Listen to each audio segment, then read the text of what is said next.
నమస్కారం అండి. నా పేరు కళ్యాణి. జూబ్లీ హిల్స్ నియోజకవర్గంలో బై ఎలక్షన్లు జరుగుతున్నాయి. దీనికి పోటీ మన నవీన్ యాదవ్ గారు, మన లంకల దీపక్ రెడ్డి గారు, మన మాగంటి సునీత గారు. ఈ ముగ్గుట్లో ఎవరు గెలిచినా ఓకే మనకి, కానీ ఎవరు గెలిచినా కూడా మన సమస్యల మీద పోరాడాలి. ఏంటది? ముందర ఈ జూబ్లీ హిల్స్ నియోజకవర్గంలో డ్రైనేజీ ప్రాబ్లం ఉంది. రోడ్ల మీదకి వస్తుంది, రోడ్లు సరిగా లేవు. చెత్త ఎక్కడ పెడితే అక్కడ చెత్త కంపు. బయటికి వెళితే ఈ జూబ్లీ హిల్స్ నియోజకవర్గంలో బయటికి వెళ్తే ముక్కులు మూసుకొని పోయే పరిస్థితి ఉంది.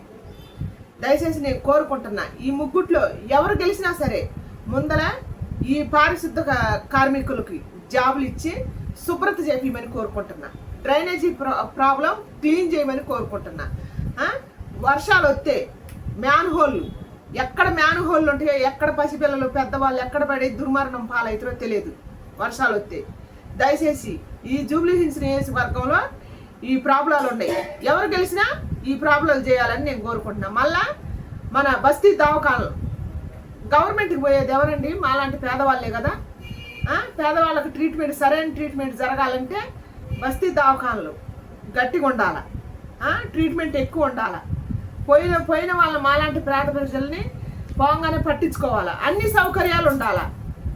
ఎవరు గెలిచినా సరే ఈ ముగ్గుట్లో ఎవరు గెలిచినా ఈ డెవలప్మెంట్ చేయాలని కోరుకుంటున్నా.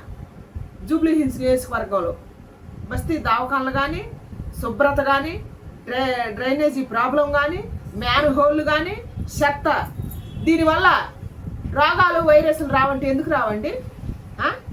మన హైదరాబాదు మరొక అమెరికా, మరో సింగపూర్ జాతర అని ప్రతి నాయకుడు వచ్చి చెబుతున్నారు, కానీ ఎవ్వరూ చేయట్లే.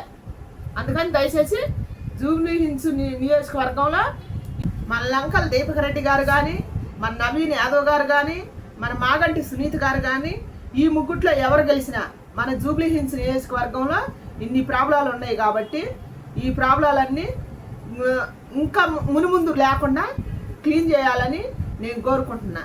దయచేసి ఇదే నా కోరిక. అమ్మ, డబ్బులు తీసుకుని ఓటేసి వాళ్ళకి ఏం చెప్తారమ్మా?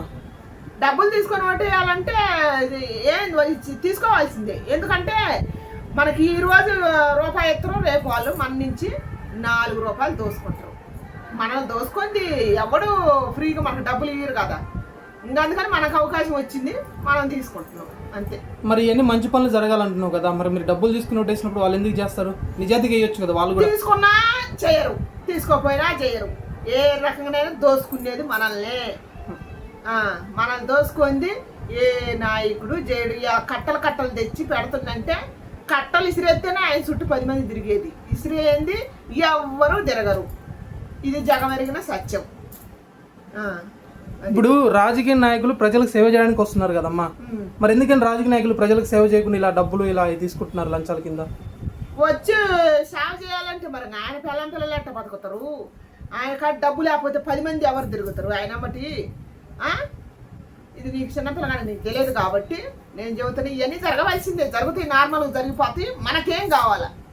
మనకెంత అభివృద్ధి కావాలి? మనకు వచ్చే నాయకుడు ఎలాంటోడు అని ఎన్నుకొని మనం ఓట్లు వేసుకుందాం.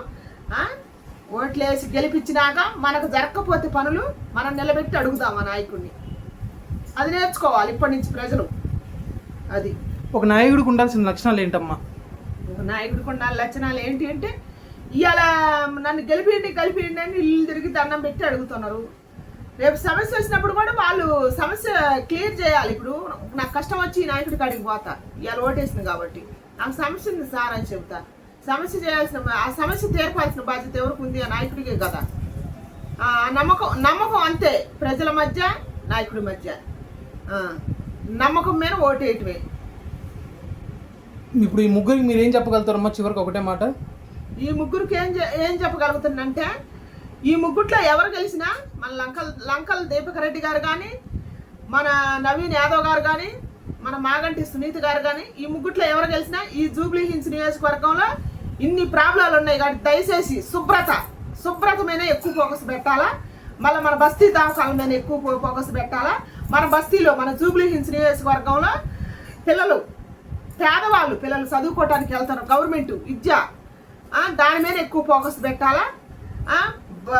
ఏంటి బడుగు బలహీన వర్గాల కోసం వస్తానని ప్రతి ఒక్క నాయకుడు చెబుతారు, కానీ వాళ్ళు నుంచో వాళ్ళని ఆడనే ఉంచుతున్నారు.